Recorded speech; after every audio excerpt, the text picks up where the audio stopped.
मी आज first time कंटोलीची भाजी बनवून बघितली. तर जसं माझ्या सासूने, माझ्या मम्मीने मला सांगितलं तसं मी ते केलं. तर आधी कंटोले कट करून घेतले. नंतर कढईमध्ये थोडंसं तेल ॲड केलं. नंतर जिरा आणि मोहरीची फोडणी दिली. त्यानंतर एक मीडियम साईजचा कांदा घेतला. तो मस्त चिरून तोही मस्त लालसर होईपर्यंत परतून घेतला.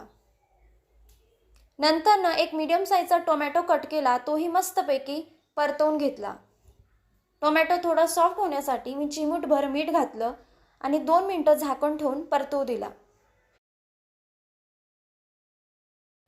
नंतर कंटोले स्वच्छ पाण्याने मस्त धुवून घेतले. तोपर्यंत टोमॅटो आपला सॉफ्ट होऊन गेलेला आहे. आणि त्यानंतर त्यामध्ये थोडीशी हळद, आपल्या चवीनुसार तिखट ॲड करायचं आहे आणि मस्तपैकी परतून घ्यायचं. आणि नंतर कंटोला ॲड करून छान मिक्स करून परतून घ्यायचं आणि 15 मिनिटं झाकण ठेवून शिजवू द्यायची आहे. आणि आपली कंटोलीची भाजी मस्तपैकी तयार आहे.